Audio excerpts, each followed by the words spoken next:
The new TC37 from Voopeak not only has 2 camera lenses, it's also solar powered and has a Wi-Fi option. I've been testing the camera and I'll show you those results. There's things I like about the camera and a couple of things I don't like about the camera. We'll discuss all of that. Today it's the TC37 from Voopeak. The TC37 is advertised as a 60 megapixel trail camera capable of taking 4K video. It advertises a 0.1 second trigger speed, and it has a 2-inch display inside the camera for ease of setup through the menu settings or replay of the photos or videos. The camera comes with a tree strap and a USB charging cable to charge the internal battery. This camera is solar powered and does have an internal battery. The solar panel charges that internal battery, but you can use the USB charging cable to give that battery a head start and to make sure it's fully charged before putting it out for the first time. You also have the option of using 4 AA batteries in conjunction with that built-in lithium rechargeable battery. The camera has Starlight night vision and, as I already mentioned, has dual lenses. That means one of the camera's lenses is optimized for daytime photos and videos, while the other is optimized for nighttime photos and videos. The TC37 is a Wi-Fi trail camera, and I'll talk in just a bit exactly what that means and what this camera is capable of. So I have been using a couple of these cameras, so I have plenty of sample videos to show you. I'm going to show you some and you can judge for yourself how clear the videos are, both daytime and nighttime. You can also pay attention to things like trigger speed, exactly where the animals are when they enter the frame, when it begins recording the videos. So check out these sample videos from the TC37.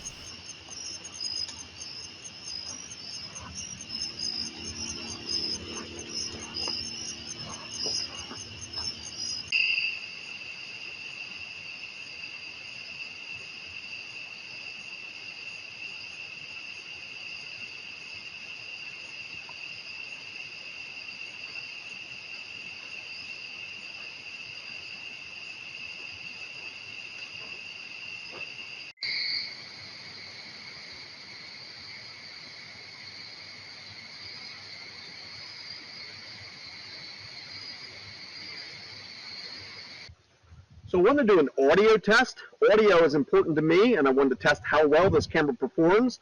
I put it on video mode, and you can judge for yourself how well you can hear me. It's a bit of a windy day, so maybe the camera is picking up the wind along with my audio. I'm 10, maybe 12 feet away from the trail camera, and again, you can judge how well you think this camera did. This is the audio test for the TC37. So next I want to talk about the Wi-Fi option. This camera is a Wi-Fi trail camera, but there's a lot of confusion about exactly what that means, what the camera can and cannot do. I'm going to start off with what the camera cannot do. The camera cannot send you notification when there's activity in front of the trail camera. It won't automatically send you photos or videos. The camera cannot connect to your local Wi-Fi, maybe in your backyard, and connect to your house's Wi-Fi. In fact, this camera will not connect to any Wi-Fi network. What the camera can do, the camera emits a Wi-Fi signal. In other words, this camera is like a Wi-Fi hotspot.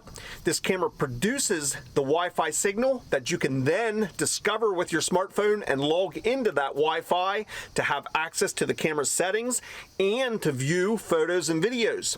So through this Wi-Fi signal that the camera puts out and you connect to with your smartphone, you can view the photos and videos on the trail camera, but the catch is you have to be within 50, maybe 100 feet away from the trail camera. Now, I'm in a ground blind and I'm overlooking a food plot down here behind me, and there is the TC37 down there about 90 feet away from me. This is a perfect scenario, a clear line of sight, and I'm going to demonstrate exactly how this Wi-Fi works. The new TC37s operate on the Trail Cam Go app. As you can see, when I open up the app, I have several cameras. I'll click on the one that's here in the food plot and click on the camera. It says tap to connect. Now, my phone is sending a Bluetooth signal to the camera to tell the camera to turn on its Wi-Fi. Once the camera turns on the Wi-Fi, my phone now asks to join the Wi-Fi that the camera is putting out. We'll see how long it takes and if it can connect at this distance. There's a progress bar down below that's showing we're getting some progress. We are now connected with a live feed of exactly what that camera is seeing. So it worked well. I don't know how long that took, maybe 10 seconds, and we're connected to that camera through the Wi-Fi signal that the camera is emitting. From here, you can check out the gallery and see the photos and videos that were recorded on that camera. In fact, you can simply click on a video and play the video and see exactly what it is.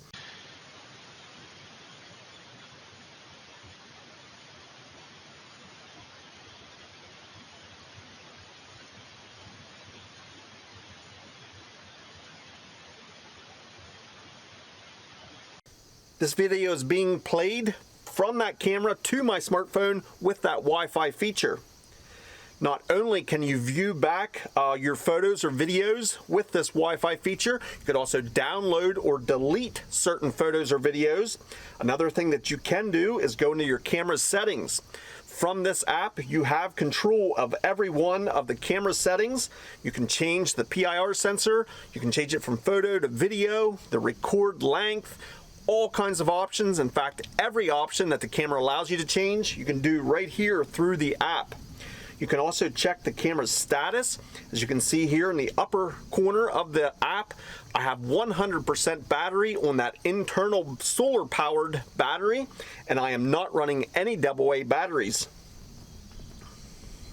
Through this status feature, you can also see how full your memory card is, temperature, and when the camera was last updated. So the Wi-Fi feature worked well for me. Another important way that I use this Wi-Fi feature, or at least one that I found helpful, is when I'm initially setting the camera up, and if I want to walk out in front of the trail camera to make sure I have it pointed just right, you can get that live feed with this Wi-Fi option. Walk in front of your trail camera, make adjustments, see exactly what the camera's seeing in live time, and you can get that perfect setup each and every time with this option. In this demonstration, I had a clear line of sight, and it seems to work best. Even at 90, maybe 100 feet away, seems to be its outer range. The max range will be limited if you have obstructions in the way, let's say a lot of trees or buildings, then you have to be even closer to the camera. This was best case scenario, clear line of sight, 90 to 100 feet, it seemed to work well. It's now time for my final thoughts. I'll give you the pros and cons as I see it after actually using these cameras. I'll start off with the positives. I thought the camera had good photo and video quality. Daytime and nighttime, I was pleased with not only the clarity, but also the trigger speed that this camera delivered. In fact, I was impressed with the trigger speed. Time and time again, on video mode, it would capture the animal just as it was entering the frame. This meant you weren't missing any of the action, and as soon as the animal stepped in front of the trail camera, this camera was triggering. Another thing with the PIR sensor is the trigger distance. Again, I was impressed with this camera. In fact, very impressed with this camera with how far away the animals were, and this PIR sensor was still picking them up and begin recording. Time and time again, this camera would trigger when animals were more than 100 feet away from the trail camera, and although the IR lights struggled a bit at that distance, especially in wide open fields or food plots, I was impressed with not only the trigger speed, but the trigger distance that this camera operated on. I like the fact that this camera has dual lenses, one perfect for the daytime photos and videos and one for the nighttime. In my opinion, this delivers better results, especially nighttime videos, because it has a lens specifically designed just for nighttime photos and videos. Most cameras operate on one camera lens, which means the IR filter has to flip in place or flip out of place depending on daytime or nighttime. This camera, with its dedicated daytime and a dedicated nighttime lens, has an advantage. I like the dual lenses. The next positive is this camera's solar power and internal battery. In fact, all of my cameras, and you can see in the sample footage, were operated with no AA batteries. I simply wanted to test them on video mode with the internal battery being charged with the solar panel that's integrated on the top of this camera. This solar powered option worked perfectly for me, and I believe the lowest I ever saw any of the cameras was at 70%. Now these cameras do have a bit of adjustment for that solar panel to maximize the sun angle. I have found that that adjustment can easily be moved, and if you set it at one angle, the first time an animal comes by and pushes against that trail camera, maybe even a windy day, that might readjust that angle. So while those micro adjustments are available, I didn't find them necessary or very useful. Now keep in mind, you do have the option to run an additional 4 AA batteries. These batteries will not be charged by the solar panel, but they will extend the battery life because the camera can choose whichever has the most power, the internal battery or the 4 AA batteries. So if it uses up your 4 AA batteries, it'll automatically switch and start using the internal battery that is recharged with the solar panel. The last positive that I'll mention is something I already talked about, and that is the Wi-Fi feature. That feature worked well for me. I liked using it to set up the camera to get that perfect setup each and every time. It can also be useful if you don't want to physically touch your trail camera. You can simply get within range, 50 to 100 feet away from the trail camera. You can activate that camera's Wi-Fi and you can check all your photos and videos without actually going right up to your camera or ever touching your trail camera. You can also check the status of the battery and change any of the settings through the Wi-Fi feature. It worked well. I like it. Now, are there any negatives or things that I would change if I could? I said in the beginning there are a couple of things that I don't really like about the camera. One of the things that many people are going to complain about is the micro SD card. This camera does operate on a micro SD card. Those are hard to handle, hard to put in and take out of the camera. So if they could change something in the future, I would like to see a full-size SD card. Another negative is the strap that came with the trail camera. Not a huge deal, not a deal breaker, but it is a plastic buckle on that strap, and I know without a shadow of a doubt if you put too much pressure on that strap, it will break. And the colder the temperatures get, I'm sure that plastic's going to get even more brittle. So overall, I was happy with the performance of this trail camera. It worked flawlessly for me. I had 0 issues. I was happy with the photo and video quality. The camera worked well, and that solar power is great because I never had to buy a single AA battery to operate these trail cameras, even on video mode. So I'll be placing a link down in the description for this trail camera. It is an affiliate link, so I receive a small commission if you choose to make a purchase. So I want to thank you in advance.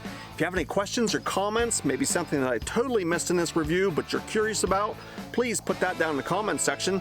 I want to thank you for watching, and we'll see you in the next video.